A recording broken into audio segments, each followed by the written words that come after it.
Before we dive in, here's another show you can enjoy in the True Story FM family of entertainment podcasts. Meet Zinnia. You are being very polite to someone who is attempting to kill us. Her wife, Saffron. You know I'm wildly, madly in love with you. And their best friend, Goldie. Glad we didn't miss all the fun. Swords in hand, they defend their city from the worst of humanity. I am Lord Buxton Blue. Equity Electric. Herr Haig. Virgil Walcott. Vicious Suave. Follow their adventures on the Swashbuckling Ladies Debate Society audio drama podcast.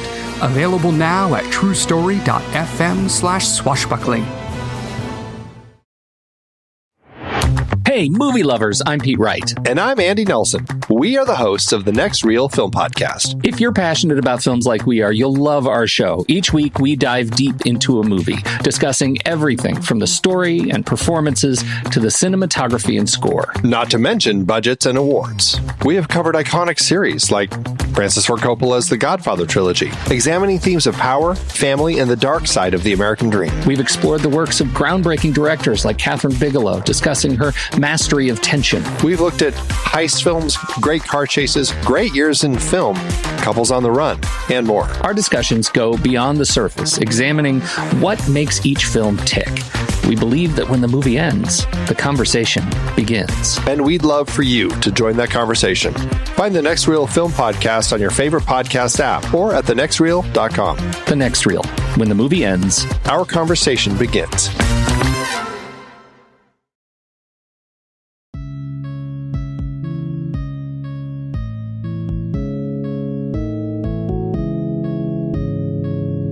Hello and welcome to this week's episode of Star Wars Generations Podcast. Today we're talking about animation. And this is obviously like about half, probably more than half of the full content hours of Star Wars are in animation. We've talked a lot about various kinds of animation, but we're going to be giving it a little more focus over the next couple of months. We've done now our full reviews of all the movies, and so we want to start shifting into some of the shows. And we're going to start with a number of the animated shows because there's quite a lot of them. And a lot of them were being made long before the live action got started. And so over the next couple weeks and months, we're going to be taking a look at each of the different Star Wars animated shows. And yes, this does include the original Clone Wars and Tales of the Jedi and all the good stuff. Doing an episode on each. Then we're going to be doing coverage of Andor when it comes out. And then probably after Andor, we're going to switch into doing more not full episode by episode, but like really getting to talk about some of our favorite episodes from each season of Clone Wars and then on to Rebels, etc. But today we're going to take even more of a wider lens to kick all this off and talk about Star Wars animation itself and what role it plays and how we feel about it and how we feel about it compared to other versions of telling Star Wars stories. And of course, I'm here with my two co-hosts, Alex and Aaron. And let me just kick it to you all. Star Wars is something that starts with live action, and we know most of these characters in live action. How do we feel about it being animated? Is that a joke? It's not. It's obviously the best. No, I absolutely grew up on the Clone Wars. Like, I remember A New Hope, I think, from when I was really young. Yep. And then I remember like bits from The Phantom Menace. But honestly, like my earliest Star Wars memories, like things that I really remember and my favorite characters, all of that came from the Clone Wars. Interesting. So Star Wars animation has always been very close to my heart. That's why Ahsoka is my favorite and I cosplay her. Nice. And Ahsoka is probably the most famous of the characters who started in animation. And then only much later did we get a live action version of her. So she's kind of reverse of what I was talking about. Great example of that. Alex, what about yourself?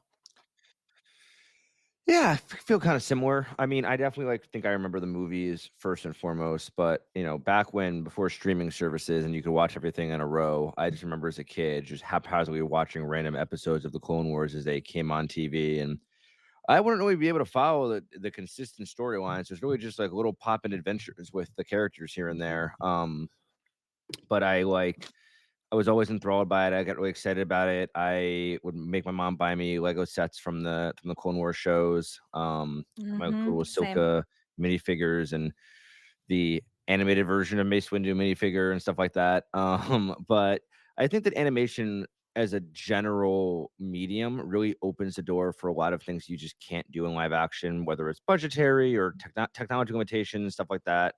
And you can explore. Like, I find that people are more willing to accept more kind of out there storylines in an animation setting than they are in a live action setting a lot of times. So like things like Mortis and the Clone Wars, or the Loth Wolves traveling through space time and Rebels, like those types of things, I feel like really they thrive in an animation setting and kind of open the door for live action to take more risks in the future once those terms and things have been established in animation. So all that to be said, I love the animation. Some of my favorite things that exist in Star Wars are animated. No, I totally get so- what you're saying. And I think especially that idea that animation has a lot less barriers in terms of what you can do with it, in terms of like just creating entire, like there's a couple of episodes of the Clone Wars that happen entirely underwater on the planet that the Mal Calamari and the Quarren come from, and like other stuff like that would be just impossible to do live action. And even more so, and I've applied this as well, I think, to like the Justice League show compared to a lot of DC live action shows. You can do such a wider range, as you were saying, of plot lines, of stories, and of characters. Think about how, like in the Mandalorian, in the show Boba Fett, we have like an episode and a half that focuses entirely on Mandalorian, and people went nuts and they were so upset about it because this is supposed to be Boba Fett's show.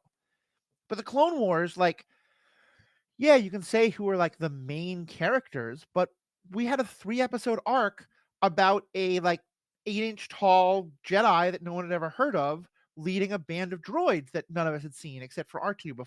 Oh, What? he was not a Jedi. Are we talking about the droid episodes? Oh, that's right. He was like a little general, right? He was like a commander or something. And he was like, no, I'm the general. And they were like, okay, commander. It was really disrespectful. That's why I remember this so well. That's right. Okay. But my point What a is, silly like, little arc that I'm was. not saying that's the best arc we ever had, but like you get to do that in animation.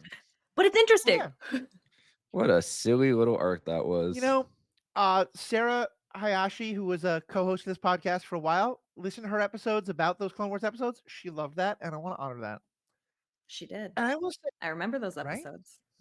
and I will say, I love this because I was a very reluctant fan of Star Wars animation. I've come to truly love it. I think that it fills in the gaps in some ways and is not only really great, but as you were saying, helps me to understand and enjoy a lot more of the live action stuff a lot more.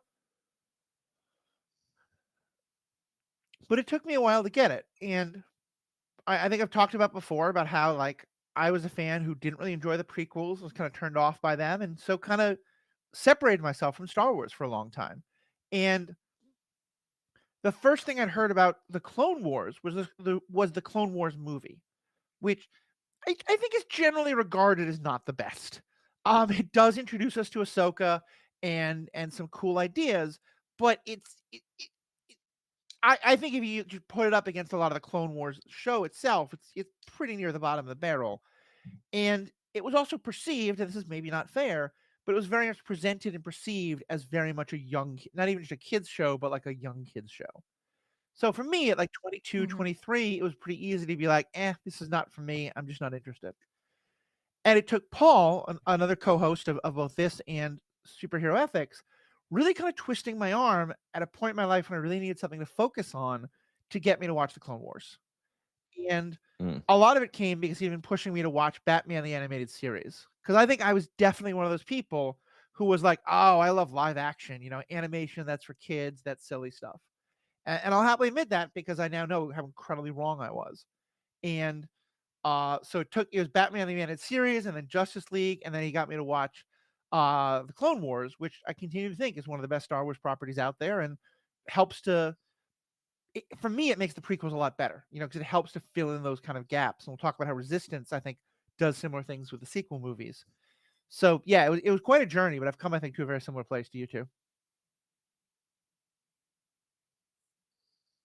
Yeah, it's such a great addition to the Star Wars story, being able to do those like little intricate things and get to know the characters. Like, I grew up with such a love for like Ayla Secura and Luminara and Unduli, who are like barely mentioned. I don't even think they have lines really in the Phantom Menace, and well, actually just the whole prequels. I think they're featured on and off.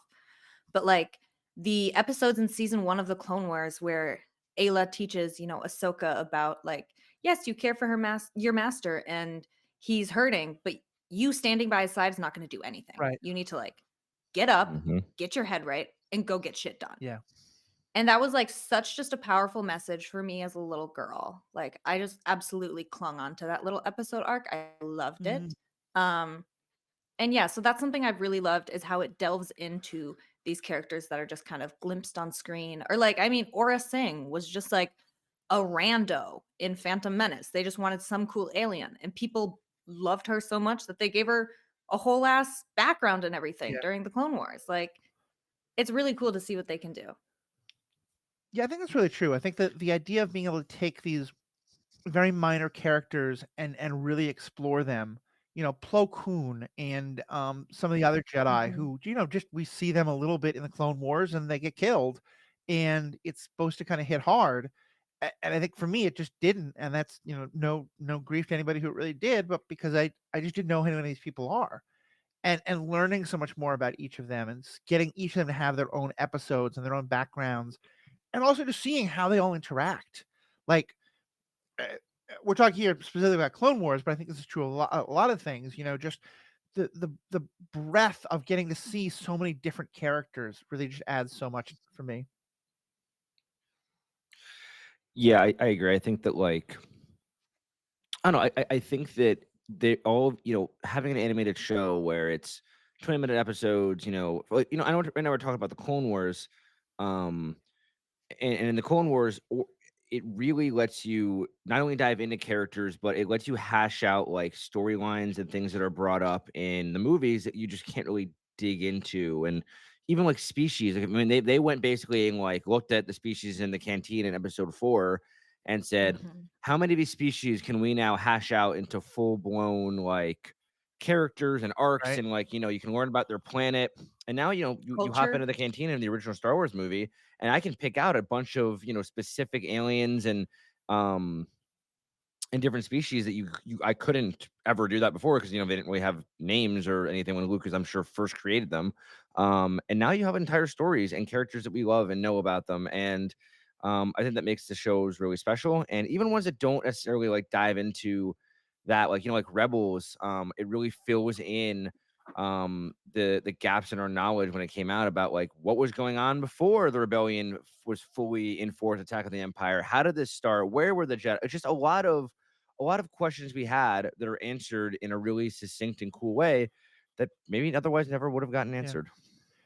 And I think that last point especially is true because, as much as I think we all love an awful lot of Star Wars, I think a complaint that often comes up that I think there's some truth to is that sometimes plot lines are introduced uh, without the background to it being explained enough that it feels kind of out of nowhere. Like I remember in the Phantom Menace sort of feeling like, well, this is interesting, but like I thought we had a new republic. Like what happened? How did this all come to be? And Mhm. similarly with some of the Mhm. prequel stuff, like how did it fall so fast that all the people of the galaxy were willing to turn on the Jedi so easily? And shows like Clone Wars and Rebels and Resistance, I think all really help to tell that story in these really incredible ways.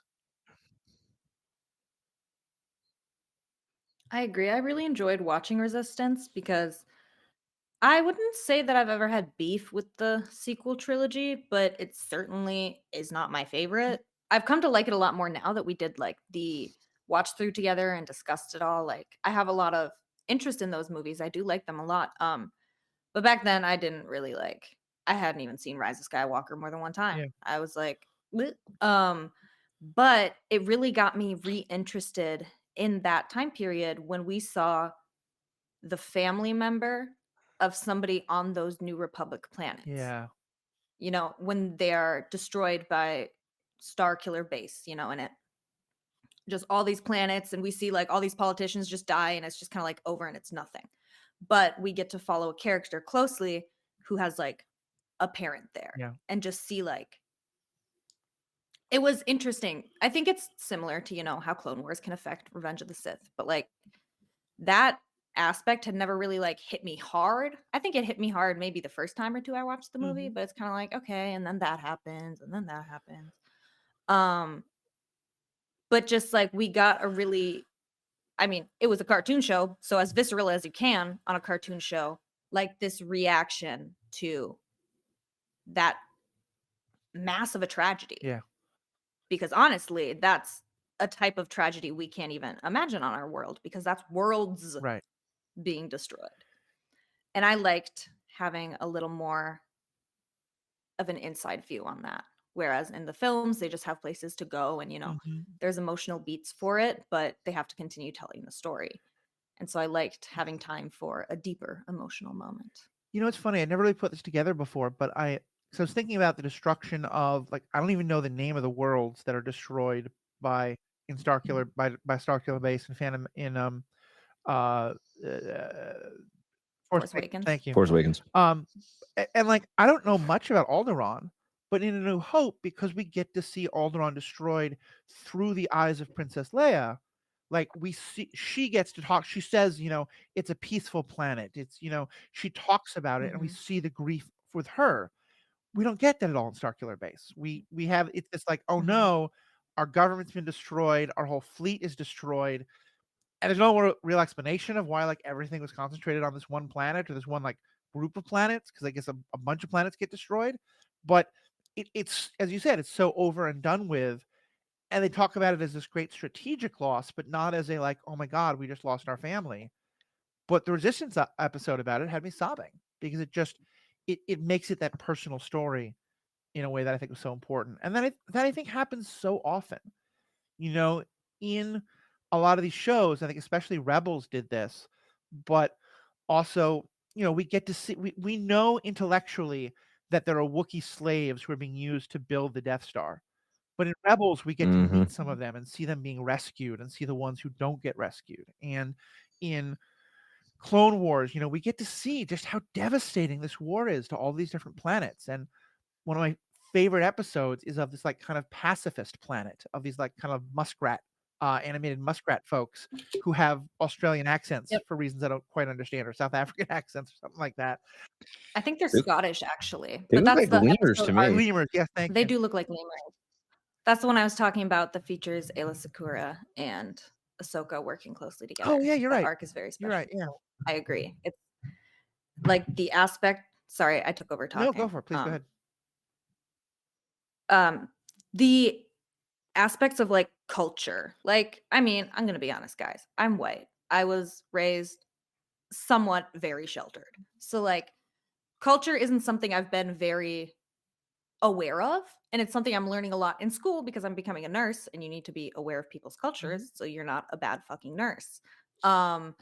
I would say before I got to this point, since I was 15, I've become very cultured on purpose. I do my very best to learn about other cultures, but it was so interesting to see it just so nuanced in a kid's show. Yeah.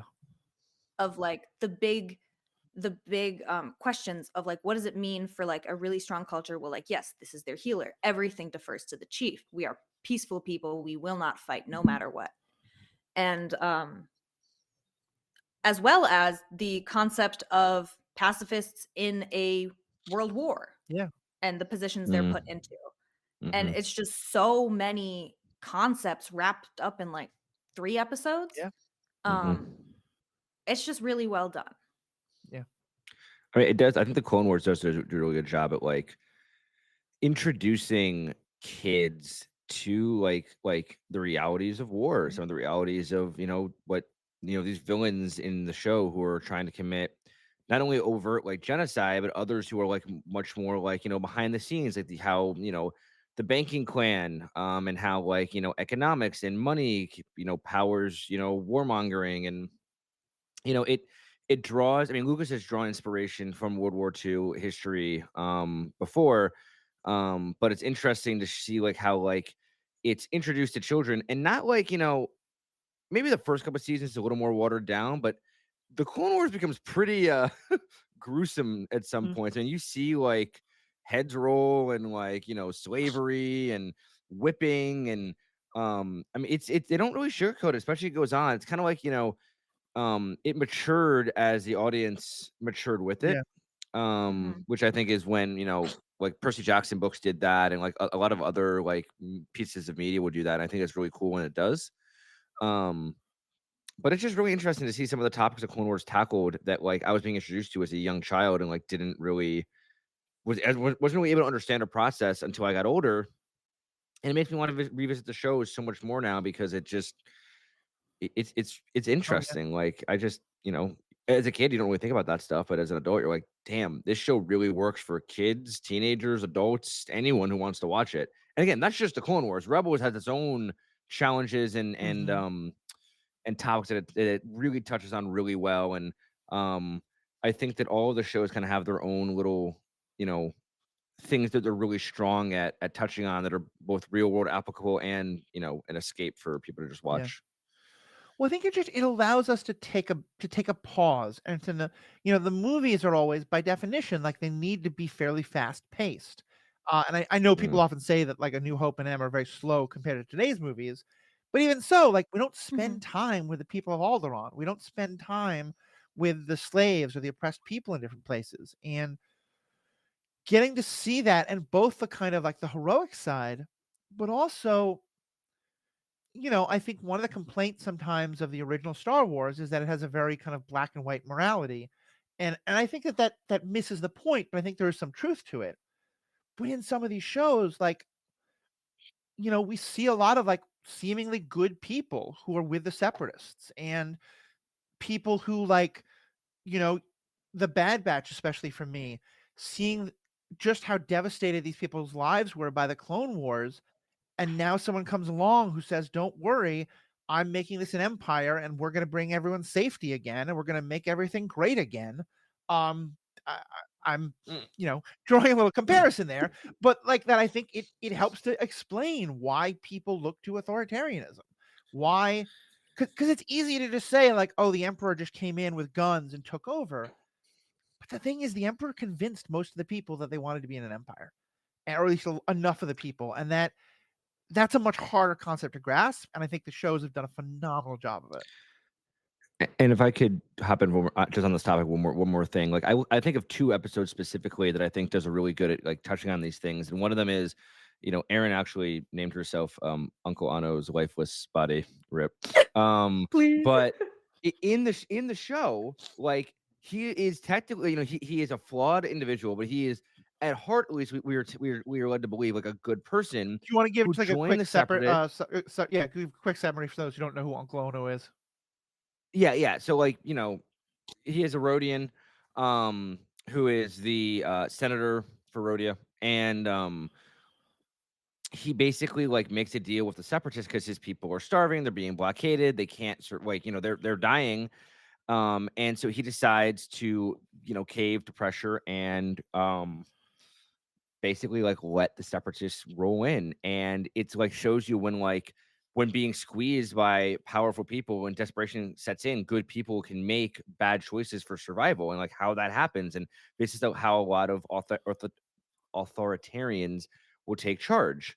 And then the other episode I think of, but it's to me one of the best and most underrated episodes in the Clone Wars is when Ahsoka joins I'm gonna say her name wrong, Mira Von. Aaron, help me. Give me The Separatist Planet, or Matthew, someone help Oh, me. Mina Bonteri? Thank you. Say it again. Mina Vontarian. Mina Bonteri. Mina Bontarian. Terry, so whatever. she is a old friend of Padme's and is in the Separatist, their version of the Senate, essentially. I can't remember what they call themselves, but I think it's the Senate. I think okay, yeah. And so like you see like the separatist worlds are not these, a lot of times you like to think of the other side as like, East Berlin and West Berlin. Like it's just like, one side is it looks completely different from the other side, and it's all, built up differently. And it's not like the planet looks like any other like, planet with its its rich elite and its normal working class. And these people generally believe that they are resisting a corrupt republic that succumbs to corporations. And you're like, wow, wait, there's some real truth to. Like they're not totally wrong. There is. I'm like, wait a minute. Like the separatists, I kind of agree with their philosophy. And they are led to believe that like Count Dooku and obviously they don't know that the shadow of the Sith is ruling them all. Or they don't see the genocide that goes on in the battles. They believe that they're genuinely rebelling against a corrupt republic, which the republic is also corrupt. So it just shows you that like no war, no conflict is super clear cut. There's no like completely right or completely wrong answers to these questions. And it just makes it, because as a kid you really think like it's very clean cut, like good, bad, good, bad. But even a lot of the people that lived in Nazi Germany did not know what was going on and believe that they were being saved from poverty and the remnants of World War I. Like it's not like every German citizen was, like the Nazi soldiers and the atrocities they were committing. It just makes you realize how complex war is, and that is something that's being tackled in a kids show targeted at elementary school age children. That is insane to me, and sorry, that is just super cool to me, and a really special thing that I think very few shows still do. That was a lot. I'm sorry. Aaron? No, and if I can just hop on the back end of that, or maybe the middle part, where you were talking about the episode with Mina Bonteri and Padme and Ahsoka, and the episode title is just very poignant. It's called Heroes on Both Sides. Yeah. I just wanted to add that. Yeah, and honestly, there are a lot of things in which I feel like the shows sometimes not only help fill in the gaps, but kind of save things from the original movies. Because that line, hero on both sides, is from the opening crawl of Revenge of the Sith.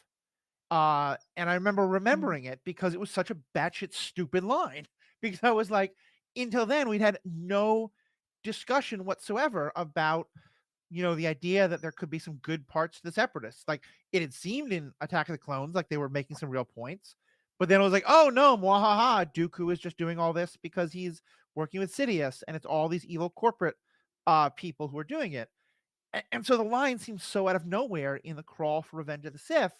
But then when we get to that episode, it really kind of like explains what that line meant. And I feel like now when I watch that opening crawl, I'm not like angry at that line the same way. Let me switch gears then to another thing that I think comes up for a lot of people, which is the voice acting, especially that we have a number of established characters where they seem to sometimes get the voice actors from the original, and a lot of the characters in this are totally original. Ahsoka being like one of the most well-known, but so many others too. All the clones also. Yeah, all the clones, etc. But there was a lot of characters who we did know and love, or not love, but who got different voice actors in this. Now, Aaron, for you, am I right that like, so, and so for example, this was one of the things that I was kind of hesitant about watching the show because I was like, I know what Obi-Wan is supposed to sound like. I know what Yoda and Mace Windu are supposed to sound like. I don't want these other people voicing them. But for you, did you get used to the voices of the Clone Wars shows first and then have kind of the reverse of like you watch the prequels and are like, wait, that's not what Obi-Wan's voice sounds like? To be fair, Matthew, you grew up with Alec Guinness as your Obi-Wan, while we grew up with Ewan McGregor as our Obi-Wan. And I was introduced to Alec Guinness in the originals first, but like growing up, I watched the prequels a lot more. And so I always found that oh God, what is his name now? Oh my God. Arnold, what is Obi-Wan's voice actor's name? James Arnold Taylor, excuse Thank you. you. God, I had a stroke for a minute. I had a stroke for a minute. The answer is actually always and forever Alec Guinness, but go ahead. James Arnold Taylor sounds so similar to Ewan McGregor, in my opinion, like that it didn't even bother me as a kid. And I think Hayden and Matt sounded very similar as well. To me, they were the same. Yeah. I'm sorry, Aaron. Yeah, for me, no, it's okay. I would say actually the voice for Obi-Wan I grew up with was James Arnold Taylor. Like, because I wasn't allowed to watch Revenge of the Sith when I was little. Yeah. And me neither. Nobody else liked Attack of the Clones. So there wasn't too much to go off of. And I just watched the Clone Wars so much that I remember watching the live action. And there was a few characters, like Padme's voice sounds very different. Because again, I got used to her voice in the Clone Wars. And then I watched it and I was like, it's like Uncanny Valley, where it's so similar, but just off enough that I was like, what? And then I was like, well, duh, like it's voice actors. These are different people. But like you said, Alex, damn good job. Mm-hmm. Yeah. It actually was more jarring for me to get used to, because for me, Ashley Eckstein, is it Eckstein or Mhm. Eckstein? Have we ever confirmed that one or the other? It's Eckstein, right? I believe it's Eckstein. Yeah. I always say X. Okay. Okay, well, regardless, her that is she is Ahsoka to me. She has always been Ahsoka Mhm. to me. And her voice was very, very distinct. So when Rosario Dawson stepped in as live action Ahsoka, it took me, even though she's a Mhm. grown up adult version, it takes a lot of cognitive dissonance in my brain to try and put that as the same character, because in my brain I'm like, Ahsoka sounds this way, and you do not sound even close to her. Yes, it's interesting. Well, first of all, Yeah. I defer to Aaron in all things Ahsoka. So, Aaron, if you think it's pronounced Eckstein, then I will go with that. Did you say Eckstein? I'm sorry. That's what I usually say, but please don't quote me. Like I've never asked her personally. You've heard it. You've heard it Well- here. Known Ahsoka expert, Aaron, he is quoted as No, saying please. it is Eckstein. No, either way, it does not matter. And it does matter to the character, to the person, and so if someone actually knows it for sure, let us know. But, yeah, it's weird. Ahsoka never threw me because I know that Rosario is playing a much older version, and so of course the voice changed, and I think Ashley was very good at portraying that it's a young person's voice. The voice of Obi-Wan never really threw me because, yeah, for me, I never thought Ewan McGregor sounded like Obi-Wan. So though the idea that this guy Yeah. Jason didn't sound like Ewan McGregor didn't really matter to me because neither of them were Obi-Wan. Alec Guinness is Obi-Wan because again, that's just I imprinted on it like a baby duck when I was 4 years old. The ones that I think like Yoda's voice sometimes threw me. Mace Windu's definitely threw me some. Mace for sure. Yeah. Oh yeah, Mace throws you for a loop every time. Obviously. Yeah, and part of that's because Samuel Jackson has such a distinctive voice, and it felt And it's so iconic. it felt like that voice actor was trying to do an imitation of that instead of trying to do a similar voice. But I will say, and here is how I used to think about it, and I'm just explaining where I was coming from. I had always thought that the acting of Hayden Christensen and Natalie Portman in the sequels was not very good. Having seen him in other things and seeing her in other things, I've come to believe that that's mostly about bad dialogue and bad directing. It's not necessarily on them. But I there was nothing about Hayden Christensen that ever felt to me like this is a person who could grow up to be Darth Vader. It just didn't click for me, and that's totally fine. It did for other people, and that's awesome. I love you, Hayden. But the point for me is that because of that, I've joked sometimes, but it's true. The animated versions, I felt like if nothing else, the chemistry between those two voice actors felt so much stronger than, and I just the acting to me felt much better, and I think because of that, I connected to their story and I bought their romance in a way I was never really able to do in the prequel movies, and so that there's a lot of ones where I was like, this doesn't sound right, but this was like, oh wait, no, you sound different. That's good. I really like these versions a lot better. And everyone's different on that, and that's totally fine. But it's just one more way in which I think it's interesting how animation can offer you a different perspective on characters. Yeah. Oh. And I want to just say, Go ahead. No, you go. Oh, you go. when it comes to Anakin, I thought you were going to say something slightly different, Matthew. Because I've heard you say it before, how I think you may have mentioned it, but Matt's portrayal of Anakin really gets you to believe that that's Darth Vader, and it's it was very similar for me, even though I did grow up watching the prequels, because I never watched Revenge of the Sith, and I know intellectually, yep, that Darth Vader, Luke's father. I know these things, but there was no really way for me to watch The Fall when I was younger. Yeah. And the beautiful subtleties they do. Down to putting the Imperial March behind things when Anakin fucks up and kills someone that he shouldn't have. But it's a subtle Imperial Yeah, March. or 4 bars of the it's dark just side theme, It's way in the background, but it gets your chills going, and it's no, I get it. Even as a kid, I was like, oh, that's not a good sign. And part of that may have nothing to do with the actors. It's just again the benefit of 100 episodes Yes. versus 2 movies. Right. 'Cause if you Yes. have Hayden Christensen, if we lived in a world where we could have 100, if all of those episodes were somehow made in live action and Hayden Christensen was performing all of it, I'm sure we would have gotten similar those chill vibes. Yeah. But like, I think it was both the execution of the voice acting and of the just Lucas's vision writing. creating that show. I mean, Yeah.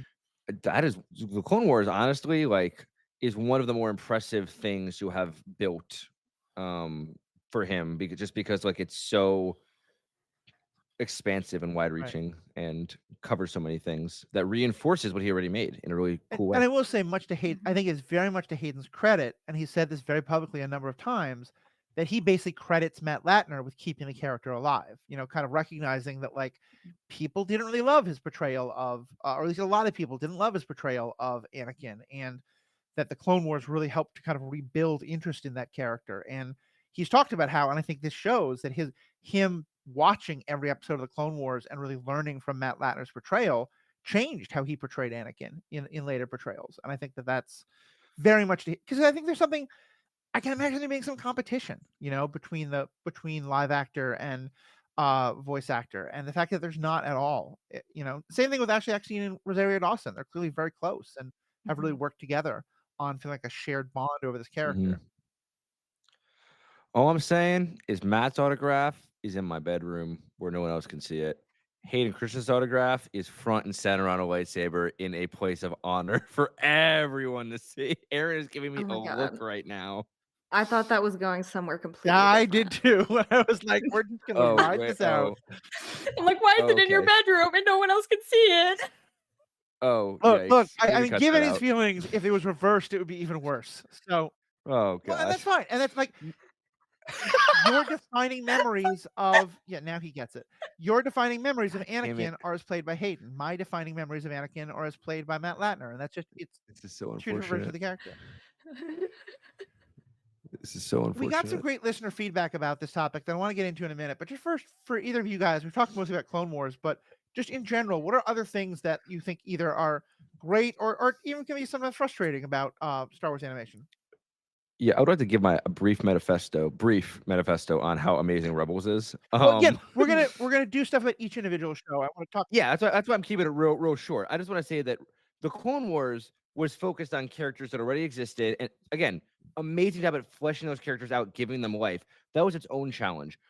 The challenge of Rebels was this is an animated show that they're putting out. It was the first time they were like an entire show created and centered around a new core group of characters, which presented its own challenges, and I thought was done exceptionally well. And like, even though it was, following this one basically, found family, we did get to interact with other known entities in the Empire and connect itself to the originals, to the prequels, to the Clone Wars, while always remaining very much its own show and doing similar to the Clone Wars, exploring some of the more mystical kind of weird things of the Force, probably even more so than the Clone Wars did as a whole. Well, actually, that's not true. Probably pretty much on par. But that's some of my favorite stuff in Star Wars, and I think Rebels does it really well.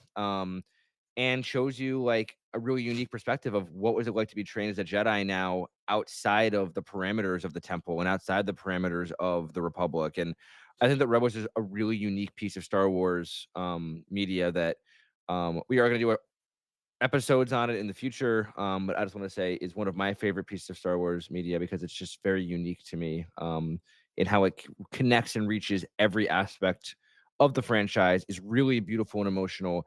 I think some of my favorite moments in all of Star Wars animation exists within that show as well. So I love you, Kanan. Aaron, what about you? Do you also want to Caleb not listen Yoon. to my request that we talk about animation generally, or do you want to speak? Listen, we talked about the Clone Wars so much. I had to. No, throw I mean I Rebels in. love Rebels. I just trying to get Um, more of a broader context. Yeah, I do love what they've done recently of some shorter shows. Like, as much as I'm a content whore, like feed me, I just want anything. Things like Tales of the Jedi and like, I mean, Visions has multiple seasons, but things that are more like one-off tales. just a few episodes, I am really enjoying that as well. Like these deep dives into characters. They're just, I feel like, a little more fleshed out, more thought out. Mhm. And Tales of the Empire was, same thing there. I really enjoyed that show as Yeah. well. But I think it gives them a lot more room to explore. And like I was teasing you, Alex, but I do agree that like giving us a whole new set of characters in Rebels was great. And I just feel like what all this is doing for me is it makes the universe feel a lot bigger. I've said before that like having it be this like small group of people that are all part of one family and they're kind of hanger-ons, it is great, but it makes the universe feel very small. And like getting to see like, yeah, Han Solo wasn't the only smuggler. Look at all these other smugglers and look at like all these other planets that were affected and look at, so like here's Ahsoka's backstory. Here's Count Dooku's backstory. Here's all this other stuff.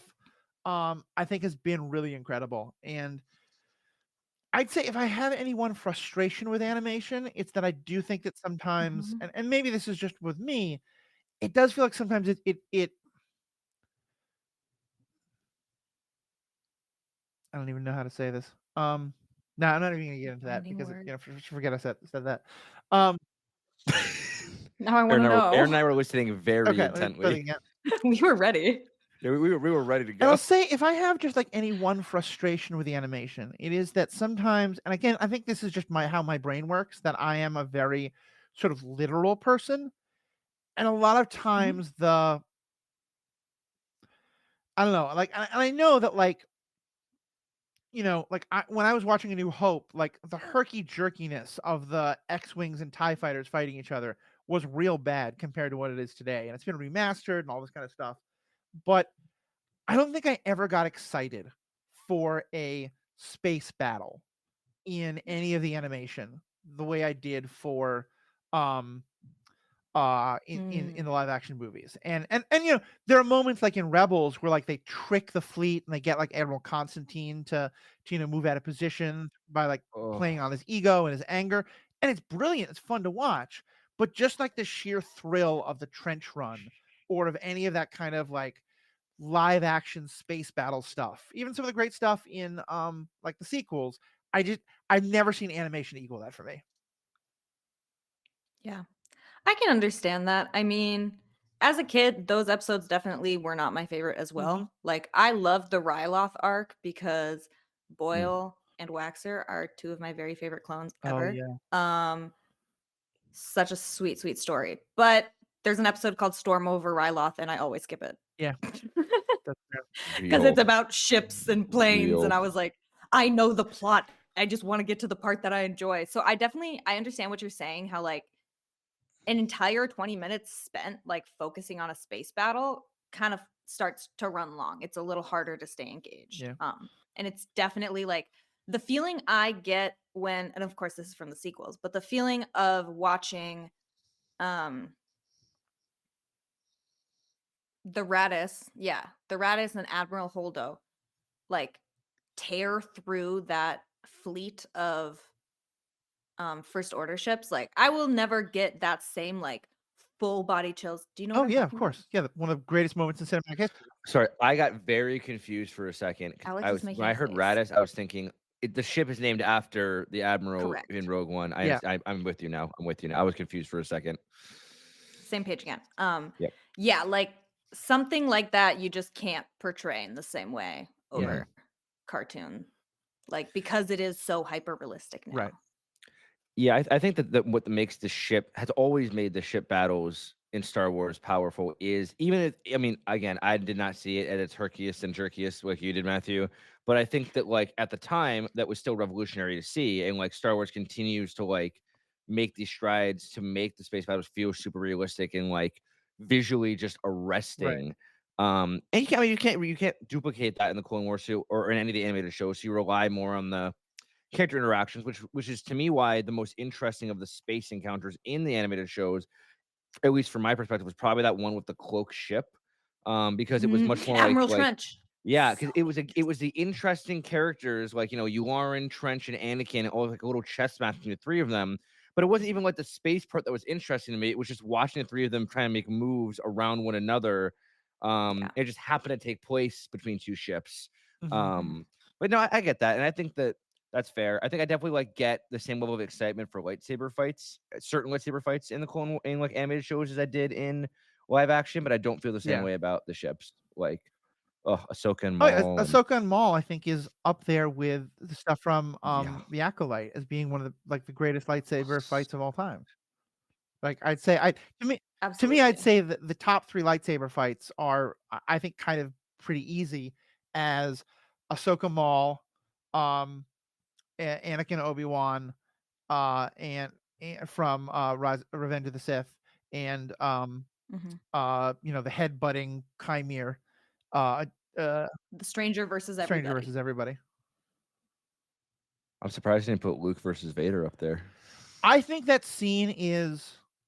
I would put that scene as one of the top for the emotional weight of it.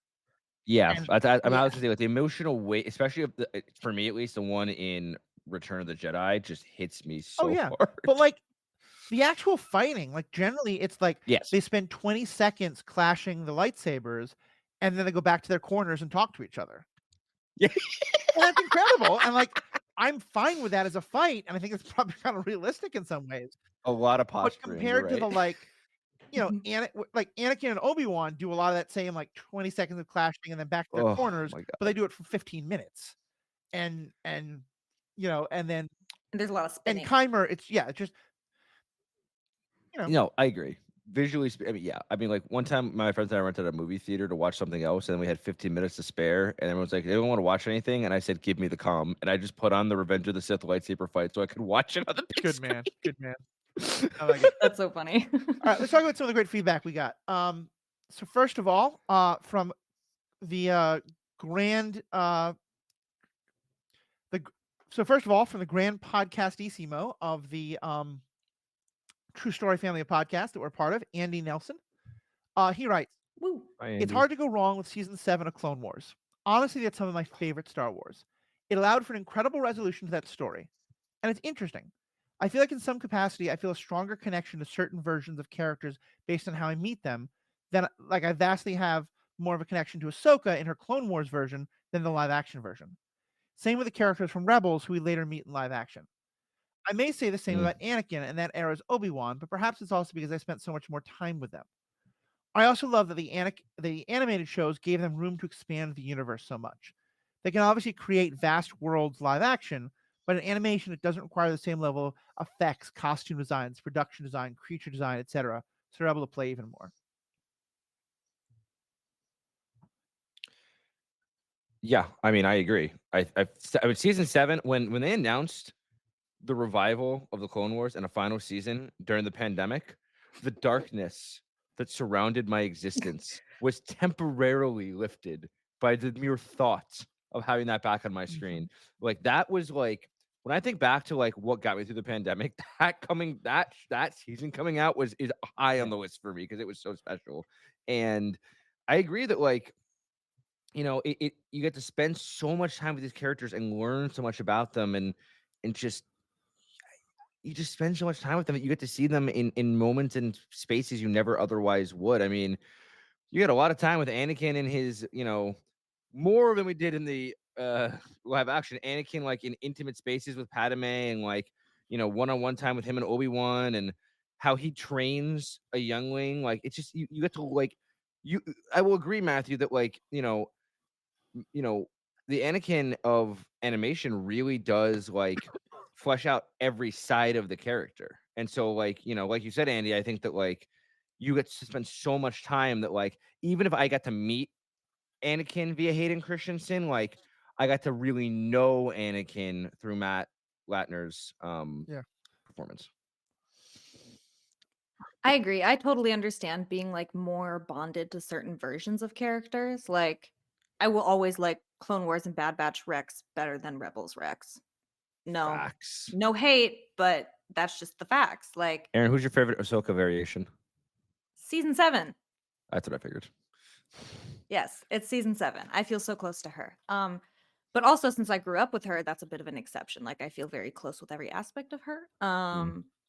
But yeah, that is I've never really thought about it or put it into words, but yeah, it's like you kind of latch onto and like bond with a certain version of the character. So when you see a different version, and this absolutely happened to me when I saw The Mandalorian, like there's just this disconnect of like, that's not the same character. Mhm. Like when I saw Rosario Dawson as Ahsoka in The Mandalorian, I was like, Mm.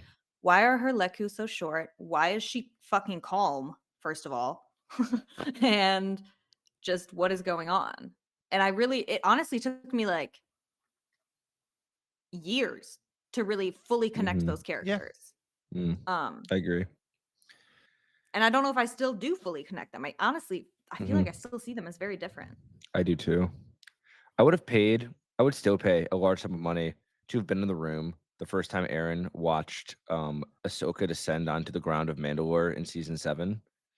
I I just think I was sobbing, just already sobbing. I can't even imagine the visceral reaction you must have Yeah. had. No, because when I 'Cause tell you, I screamed. I watched remember it. screaming It was in my so apartment. good. It's so good. Yeah. So another comment we got was from Riki Hayashi, my co-host over on Superhero Ethics, who's also done so much on this show. Hi, Riki. Love that. Love that. He writes, I really love what they've done with voice actors, even those who are replacing beloved actors from live action or vice versa. The way that they've interchanged them in some ways, but giving all the actors some agency in the character is really good. When you see both performers at events clearly show respect to each other is nice to see. One thing I found increasingly frustrating with Marvel What If is when they bring in a new voice actor. I think the fact that Clone Wars just wholesale replaced everyone at the time probably set a better precedent for Star Wars. The Marvel stuff mostly sounds like people trying too hard to do an impression rather than having a similar voice, being allowed to craft the character in their own way.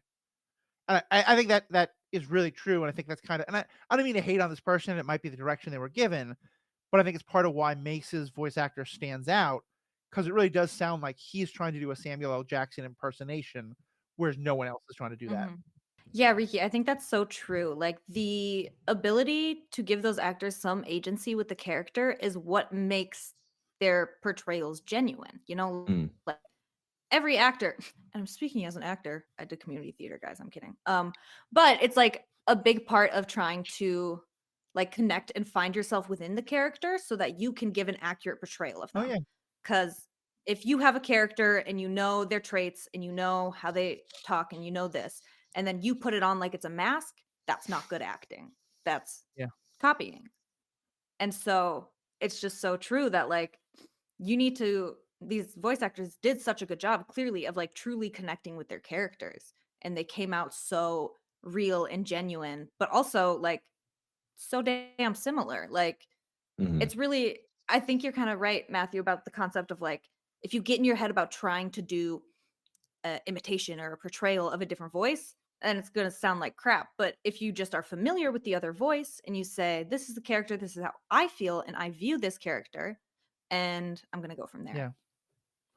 Because I think also there's a lot more to like the way you sound in terms of like the noises you're making, but also just the intonation of how you say words, you know, and like the rhythms and the patterns. And I do think that like all 3 of the voice actors who've done Obi-Wan now, or the actors who've done Obi-Wan, 1 voice, 2 live action, I think all have a very similar, he's got a very distinctive way of speaking, and all 3 I think have captured that so well.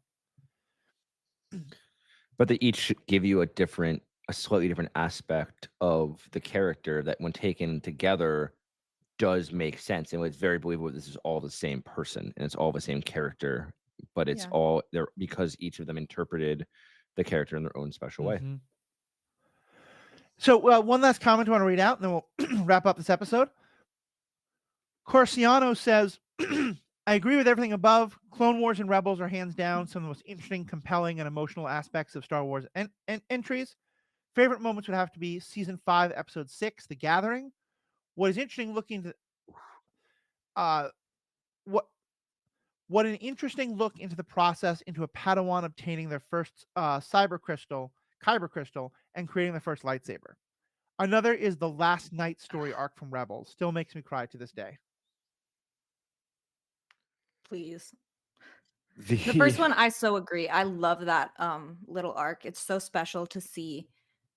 Like we see younglings, you know, being slaughtered or being taught from like afar, but we've never had that perspective of like what it is to be a youngling, and like the excitement of like, holy shit, I'm a Jedi, but then the pressure of like, holy shit, I'm a Jedi. Right.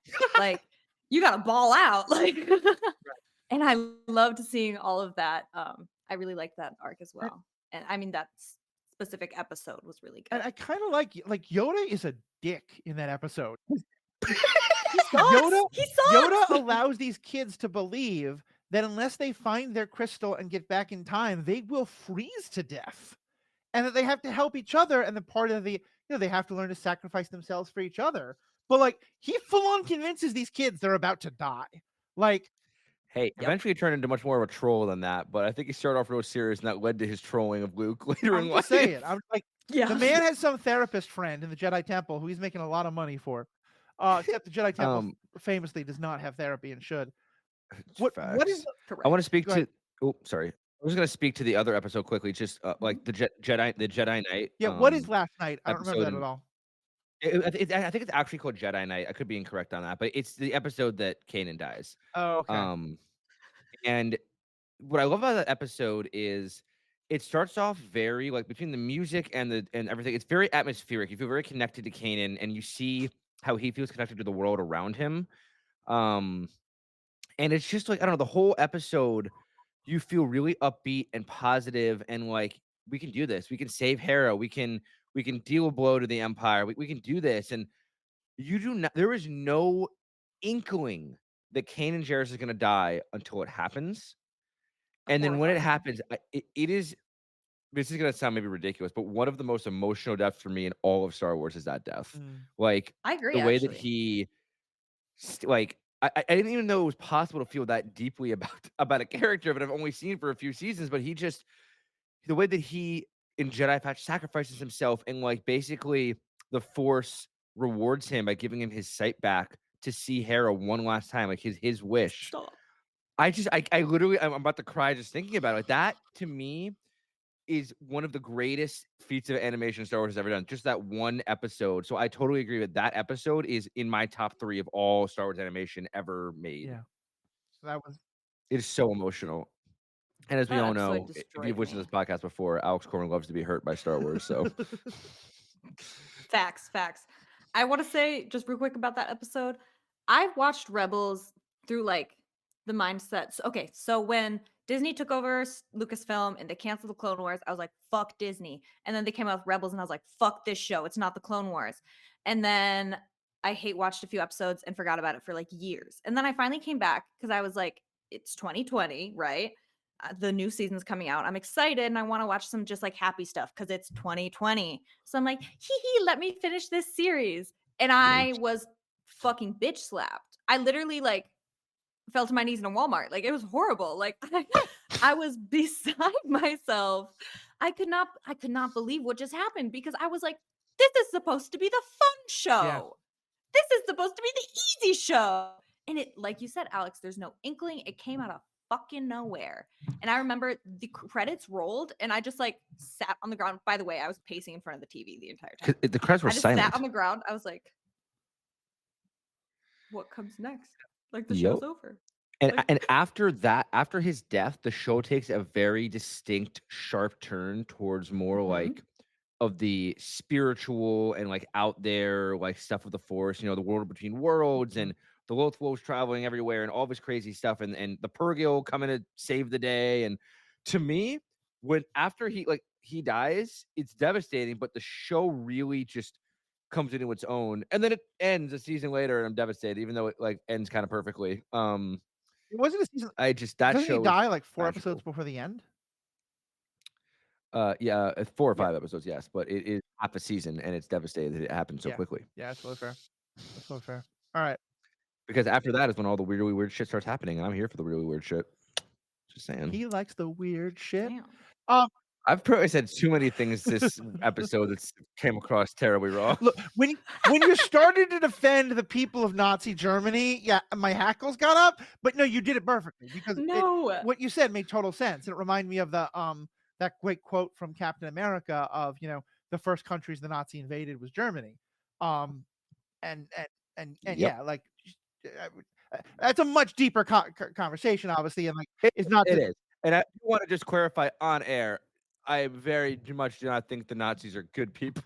If that was not very No. clear, I was just saying that not everyone did knew not what come the off that Nazi way. Party You're was fine. actually doing. Yeah, no, I think that's true, and that it's that it is easy to look at the people who are easily fooled by propaganda or who are concerned enough about a current situation to feel like that they'll go along with any amount of hate, and I think we should have a lot of judgment for that, but also some understanding of the terrible situation that someone's already in that causes that. You know how awful things were in Germany at the time, and that like I hate that people like. Yeah, I mean, it's a whole other topic, but it's Yeah, I've taken multiple classes on that topic specifically. It's yeah, fascinating, but it's so it's like sad. all this. There's just so much more nuance than just saying like, oh no, they were all good people, or oh they were all just as evil as any Nazi. Which, to bring it full circle, Matthew, is something explored so deeply in all of these shows, which is crazy again. I'm sorry, which is really amazing again that a children's show can explore those exact topics you're talking about in an effective way. 100%. All right. Well, thank you both. We're going to have a little more fun in the members only section. For those of you who have not joined, please think about becoming a member. $5 a month, $55 a year. You can also, of course, get a subscription to Audible and help support this podcast. You can buy a lightsaber and help support this podcast. All the information is in the show notes. All those things are awesome. You're awesome. I'm awesome. Alex is awesome. Aaron is awesome. Star Wars is awesome. Animation is awesome. Everything is awesome. And now I have this song stuck in your head. Everything is cool when you're part of it. Exactly. Everything is fun. I'm not going to sleep tonight now. New song. Stay classy, Mortis. There's one thing you've forgotten. I'm no Jedi. And that's Rex's version from like the 4th season, not Ahsoka Tano, just to put it out there. Yeah, facts. But you mean right before he throws a spear in the slaver's chest? Exactly, yeah.